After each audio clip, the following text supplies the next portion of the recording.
Hello, I'm Tim Quigley. I'm the Chief Nursing Officer at South Shore Health, and I sit with you today as the proud president of the Foundation of Nursing Advancement in Massachusetts. We're going to spend 10 minutes talking about the history of this wonderful organization and why it was formed. And we've got a great panel. We've got Donna Glynn, nurse scientist, Julie Higdon, a nurse leader from Mass General and many other places at this point, IHI, and Barbara Blakeney, who is been a mentor and friend of ours and a great nurse for a long time in Massachusetts and actually nationally. So I'm going to welcome everybody to today's conversation about the history and the evolution of the ANA and its Massachusetts chapter, which is ANA Massachusetts, and how these visionary leaders helped shape what we know today as the Foundation for Nursing Advancement.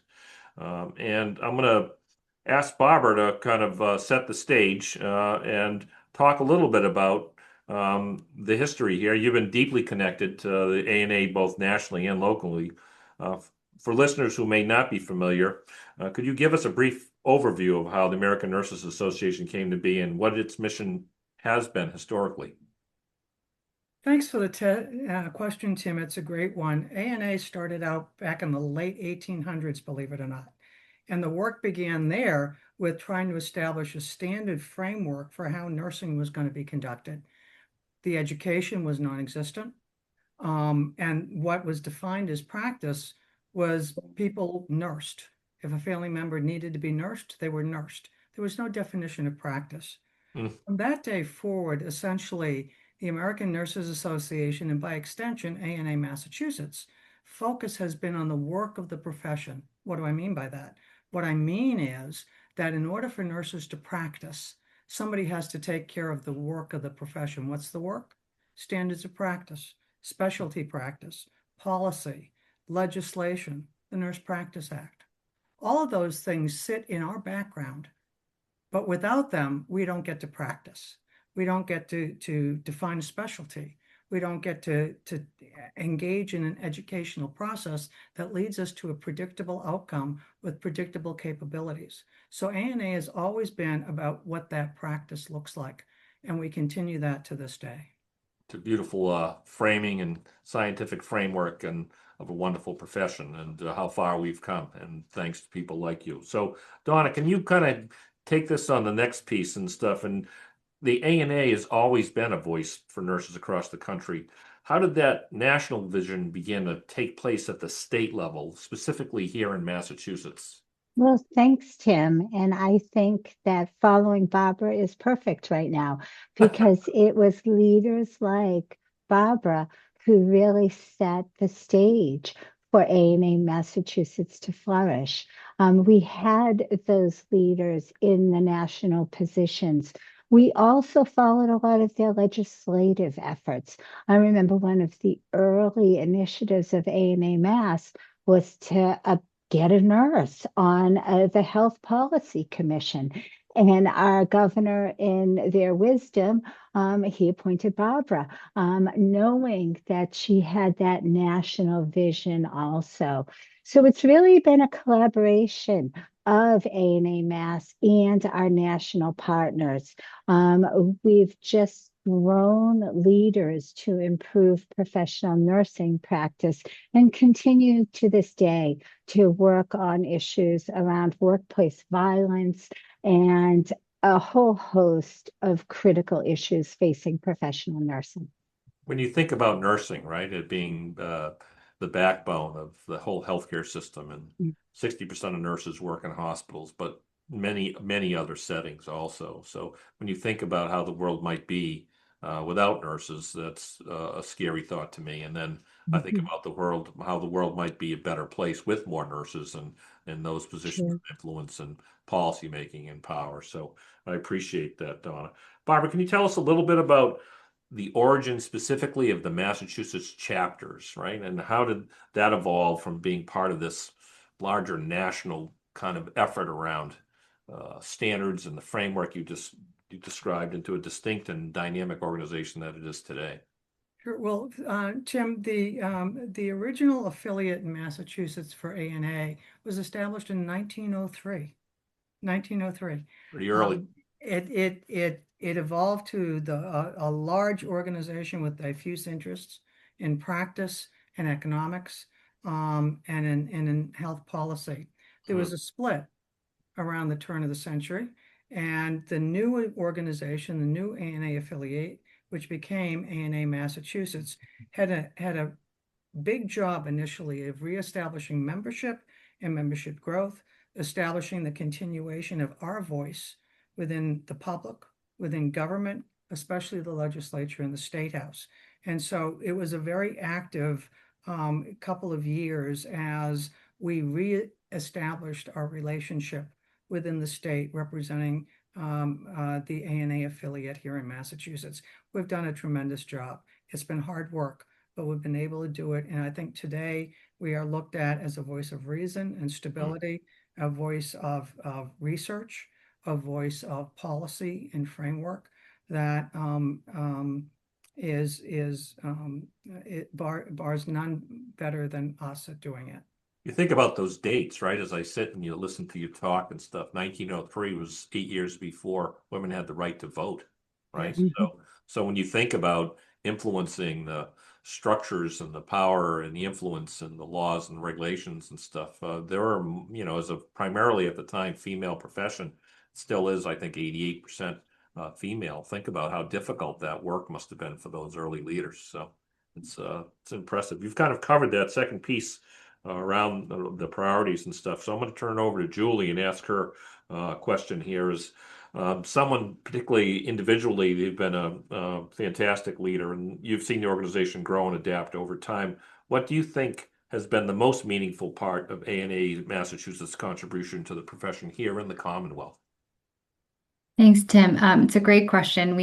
There's been a myriad of contributions that I could point to, but when I think about this question, I think that the true hallmark of ANA Mass has always been just the unwavering support and promotion of nurses in the Commonwealth, really throughout the decades and throughout the changing landscape of healthcare. So, as Donna mentioned, whether it was staffing challenges or workplace violence, certainly through the COVID pandemic, supporting nurses' mental health, I think ANA Mass has always held the well-being of nurses as their North Star and advocating at all levels for policies that impact, their practice and care environments, whether it's locally or nationally. And as part of the core mission, we know that as Barbara said, we are the voice of registered nurses in Massachusetts, and that's something that has really stood the test of time. So to me, that's really the most meaningful part of ANA Mass's contribution to the profession. Yeah, it builds on that whole trust piece, right? There's implicit, but we'll make it explicit here, is that if you invest in support nursing, then you're investing in all public health and patient health, that as nurses do well and do their work well, that patients benefit from that work. So it's a great point. So I'm going to spend a little flip over to legacy and leadership and all the people behind all this progress that Julie just talked about. So Donna, you've had leadership roles through periods of great change in nursing, from workforce shortages to pandemic recovery. What values or lessons from ANA Massachusetts early leaders, people like Barbara, continue to guide the work that you do today? I think the best way to summarize it is to stay true to our mission. And our mission is advancing professional nursing and striving for quality patient outcomes. We've kept nurses in our vision, and we've kept our patients in our vision. So having that clarity through the years has allowed our organization to flourish over time. And hopefully we continue to develop the next generation of nurses. That's nice statement on that. That you can kind of see that through line all the way through, right? That we stand on the shoulders of those before us, and if we stay true to that mission, good things happen. So, Julie, this one's for you. So, from mentorship to leadership development, how has ANA Massachusetts specifically cultivated future leaders and created that strong professional community that Donna articulated is so important to keep the advancement moving? Yeah, well, for a moment, if I can speak from personal experience, I would say the moment I joined ANA Mass and became involved, I just received so much guidance and mentoring from other experienced nurses like Barbara and Donna and Tara. there is such a strong sense of support and community, as you mentioned, and you have colleagues checking in with you and really investing kind of in your personal leadership journey. Always available for questions, consultation, and I think that's really just so invaluable. So I have certainly tried to pay that forward as well. But it's just so fascinating over time. You can really see kind of the strength and the development and the confidence grow in each of these leaders in the community. And this is, I think, often a stepping stone for nurse leaders to really blossom in their careers and hone their leadership abilities. And it's really impressive to witness the impact that each leader has year over year, having been guided by leaders that have come before them, as you said.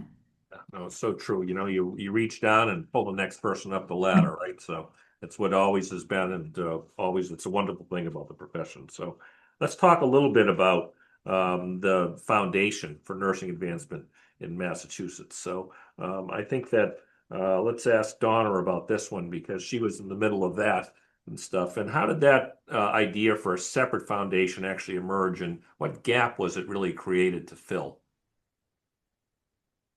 So it came over many years. We were very thoughtful about this. We had so many dedicated professional nurses throughout our history, and we recognized the need to establish philanthropic activities to support that next generation of nurses, to provide for nursing research, to offer research funds, to offer scholarships. And even when we look at AI and innovations, how can we set up funding to support that innovation in nursing that we strive for every day? So it was a mission of love that took us many years. And remember, we're nurses. We didn't know about 405C. 503CV, yeah. But we struggled through it and we learned it, and we're so thrilled with the outcomes today. Yeah, no, it's been a very successful organization and done fantastic work. Julie, how, just one's for you, and then we'll kind of wrap it up and stuff. I'm going to combine two into one here and stuff. So how does the foundation structurally fit into the ecosystem within Massachusetts? And then specifically, what kind of initiatives or scholarships has the foundation supported that really has demonstrated its purpose, such that Donna just talked about, advancing nursing practice leadership? Any of those two, any thoughts on those two? Yeah, well, I definitely think, the foundation and A&A Massachusetts just go hand in hand in their support, as we've talked about, of nurses and advancing the profession as a whole, and that the arm of being able to, promote scholarship and research and innovation really is such a partner to the work that A&A Mass does. And I'm so proud of the foundation and where it's come in the last couple of years. And, every year seeing almost $70,000 in scholarships being given out to nurses, whether it's to, promote diversity in the profession. There are grants for nursing research, scholarships for those pursuing an advanced or an accelerated bachelor's degree, a PhD. There's just a myriad of these scholarships, and those scholarships drive the mission which we set out to do so many years ago. So I just think it's incredibly important. I really think there's no limits to the way that the foundation will continue to demonstrate its purpose, and I'm just very excited to see what the next few years holds. Nice to see the circle closed, right?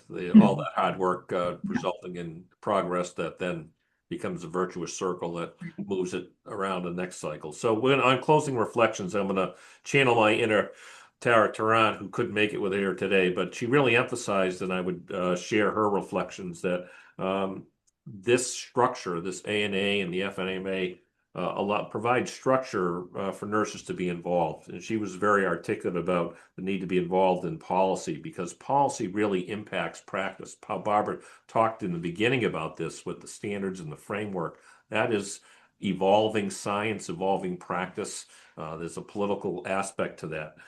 So that when you look at where we are today with that professional organization, a lot of it is policy development. So she really encourages people to get in. So I'll start off from our mentor Barbara. Any closing reflections you'd like to share with us?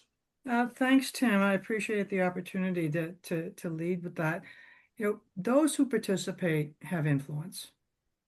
Those who have issues about professional practice have a place to come and talk about those issues, to influence direction, to have an impact. So in other words, if you want to make a difference, show up. Show Well said. up. It's easy to do in ANA Mass. Yes. It's really easy to do. Show up.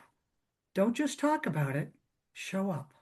Like that. That's going to be my new bumper sticker. I like that. All right, Tim, I want to see that one. Julie, any last closing reflections and thoughts? Yeah, I would just echo what Barbara said. You can make sure that nurses have a seat at the table and that your innovative ideas are heard. I think that's just incredibly important, especially now in healthcare. And ANA Mass just offers a sense of community and a way to reflect and just be proud of the work that you do every day, you and your fellow nurses. So I would just highly encourage everyone to get involved and, as Barbara said, show up. Appreciate that. Donna, you got last words. These are challenging times for professional nurses. I would just really encourage nursing leadership to mentor that next generation of nurses, get them involved in ANA Mass so that they realize what professional organizations can offer them throughout their careers. Really, really my pleasure and privilege to be with three nursing leaders plus Tara and absentee and stuff, so abstentia. So really been my privilege to speak to you and share this message, and hope it influences other people to kind of continue to advance the great work that you've done. It's been my privilege. So you truly have advanced nursing in Massachusetts, each and every one of you, and it's been a privilege. So thank you very much. Thank you. Thanks, Tim. Appreciate it.